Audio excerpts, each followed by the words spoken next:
Hello guys welcome to my eat cook channel.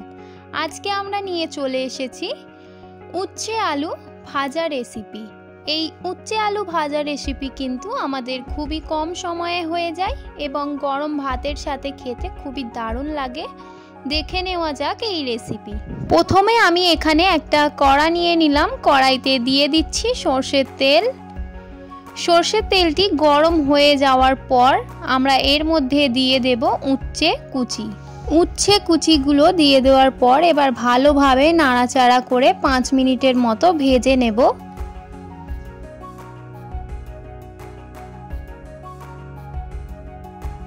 উচ্ছেটা কিছুক্ষণ ভাজা হয়ে গেলে তারপর দিয়ে দেব আমরা আলু কুচি। এই আলু কুচি এবং উচ্ছে কুচি দিয়ে এবার আমরা ভালোভাবে একটু নাড়াচাড়া করে নেব অল্প করে।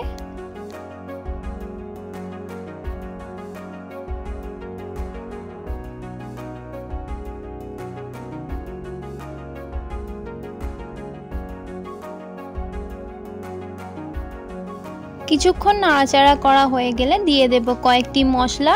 দিয়ে দিচ্ছি 1 চা চামচ লঙ্কা গুঁড়ো এবং 1 চা চামচ হলুদ গুঁড়ো, 1 চা চামচ জিরে গুঁড়ো, 1 চামচ স্বাদ মতো নুন দিয়ে দিচ্ছি। সবগুলি মশলা দেওয়া হয়ে গেলে এবার আমরা ভালোভাবে নাড়াচাড়া করে আপাতত ব্রাউন করে নেব। ব্রাউন করে নিলেই আমাদের আলু উচ্ছে ভাজা রেডি হয়ে যাবে। এই উচ্ছে আলু ভাজা রেসিপি আমার বানাতে লেগেছে 10 থেকে 20 মিনিট। আপনাদের যদি এর থেকে কম আলু থাকে তাহলে আরও কম সময়ে হয়ে যাবে। আমার এই রেসিপিটা যদি আপনাদের ভালো লেগে থাকে বা পছন্দ হয়ে থাকে তাহলে অবশ্যই একটা লাইক শেয়ার অ্যান্ড সাবস্ক্রাইব করে দেবেন। দেখা হবে নেক্সট ভিডিওতে। আজকের এই ভিডিওটা দেখার জন্য অনেক অনেক ধন্যবাদ।